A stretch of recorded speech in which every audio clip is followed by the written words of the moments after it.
If this topic has ever confused you, this video is for you. Greetings from Om Sadashiva College of Pharmacy. Let's get acquainted to the process of standardization. It is a process of determining the exact concentration or strength or quality of a substance by comparing it against a known, reliable reference, also known as standard.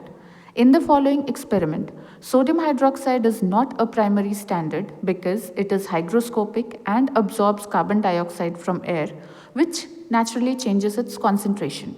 Therefore, NaOH solution must be standardized against a primary standard acid.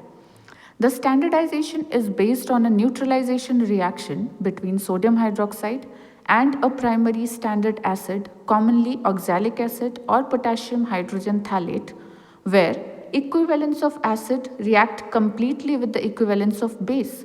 At the equivalence point, the number of equivalents of NaOH is equal to the number of equivalents of the standard acid. Using an appropriate indicator, usually phenolphthalein, which works on the basis of pH range, the exact volume of NaOH required for neutralization is determined. From this value, the actual normality of the NaOH solution is calculated. The requirements for this experiment are oxalic acid, sodium hydroxide, phenolphthalein indicator, distilled water, digital weighing balance, butter paper, spatula, glass rod, burette and burette stand and beaker.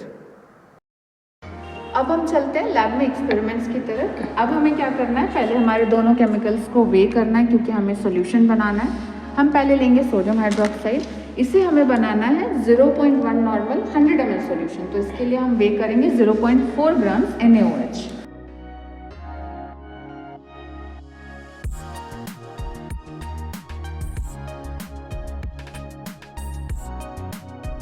ये हमने 0.4 grams NaOH को वे कर लिया। अब हम इसे side हटा लेंगे। अब हम नेक्स्ट केमिकल वे करेंगे जो कि है ऑक्सैलिक एसिड। इसे हमें लेना है 0.63 ग्राम क्योंकि हम बना रहे हैं 0.1 मोलर 100 ml सॉल्यूशन। 0.63 हमें लेना है ऑक्सैलिक एसिड। ये हमने 0.63 ग्राम ऑक्सैलिक एसिड वे कर लिया है। अब हम दोनों केमिकल्स को साइड हटा लेंगे। अब हमें ये दोनों केमिकल्स हमने दो रिस्पेक्टिव बीकर्स लेबल करके रखे हुए हैं। हम उन दोनों बीकर्स में दोनों केमिकल्स को डाल देंगे।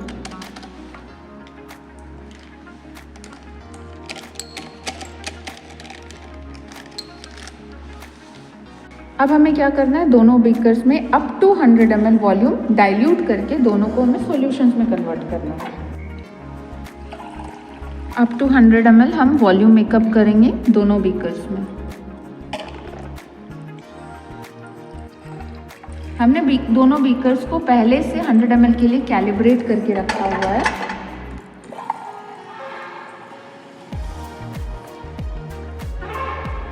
ग्लास रॉड की मदद से हम दोनों सॉल्यूशंस को अच्छे से डिसॉल्व कर लेंगे। रिस्पेक्टिवली ग्लास रॉड को वॉश करते हुए हमें यूज़ करना है। जैसा कि आप देख सकते हैं हमारा दोनों सॉल्यूशन डिसॉल्व होके रेडी है। तो अब हमें क्या करना है, NaOH को हमें ब्यूरेट में अप टू 0 मार्क तक फिल करना है।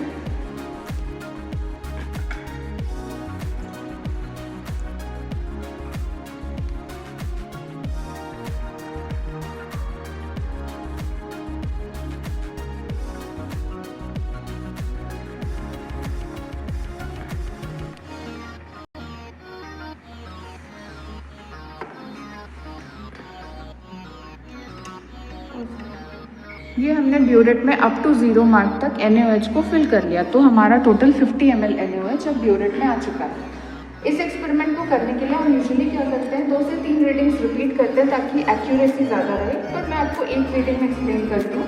अभी हमें क्या करना है, ऑक्सैलिक एसिड को 50 ml हम वेट मेजर करके इस बीकर में ट्रांसफ़र कर लेंगे।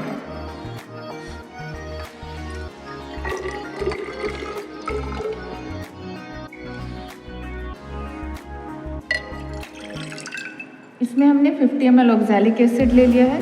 अब हम इसमें ऐड करेंगे इंडिकेटर। इस एक्सपेरिमेंट का सबसे मेन जो पार्ट है वो है इंडिकेटर, क्योंकि टाइट्रेशन ख़त्म होने का इंडिकेशन ये इंडिकेटर शो करता है कलर चेंज के थ्रू से।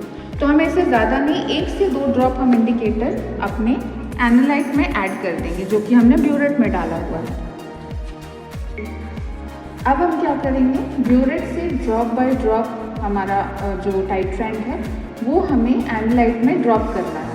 तो हम ये टैप को थोड़ा स्लो खोलेंगे और हम ड्रॉप बाय ड्रॉप इसमें एनालाइट कितने देंगे। आप देख सकते हैं जैसे drop by drop reagent add होता है एनालाइट में, एक कलर चेंज आ रहा है, माइल्ड सा कलर चेंज।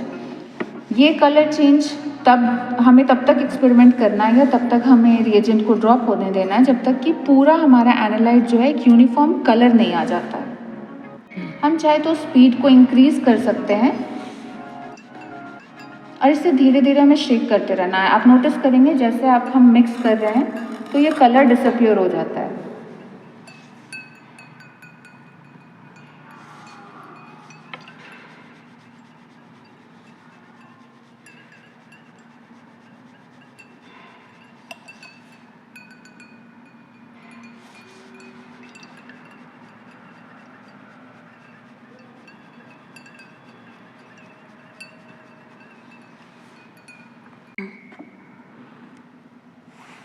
ये आप देख सकते हैं अभी आपको बहुत ब्राइट सा कलर दिख रहा होगा और जैसे हम इसे मिक्स करते जाएंगे ये डिसअपियर होता जाता है।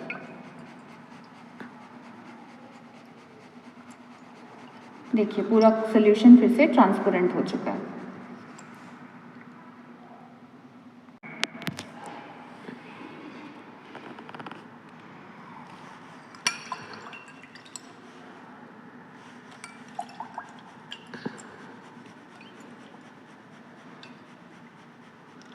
जैसे आपको लगे कि परमानेंट सा कलर आ रहा है, आपको स्पीड स्लो डाउन कर देना है या आप चाहे तो स्टॉप करके कंटिन्यूस स्टरिंग या कंटिन्यूस मिक्सिंग करके आप चेक कर सकते हैं कि ये कलर परमानेंट रह रहा है या नहीं। तो जैसा कि अब आप देख सकते हैं कि सॉल्यूशन को मैं काफ़ी देर से मिक्स कर रही हूँ पर इसका कलर अब परमानेंट है, ये कलर जा नहीं रहा है, स्टेबल कलर आ चुका है हमारे सॉल्यूशन में। इसका मतलब हमारा टाइट्रेशन जो है, हमारा neutralisation between the acid and base complete हो चुका है। तो अब हम क्या करेंगे, अब हमें ये वॉल्यूम नोट डाउन करना है जितने पे हमारा टाइट्रेशन कंप्लीट हुआ है, जितने पे हमारे इंडिकेटर ने परमानेंट कलर शो किया है। ये वॉल्यूम नोट डाउन करते हुए और अब हम इस वॉल्यूम को यूज़ करेंगे जो हमारा इक्वेशन होता है उसमें डाल के हम कैलकुलेशन करेंगे और तब हम ये डिटरमाइन करेंगे कि जो सैंपल हमने लिया था इसका ओरिजिनल स्ट्रेंथ कितना था।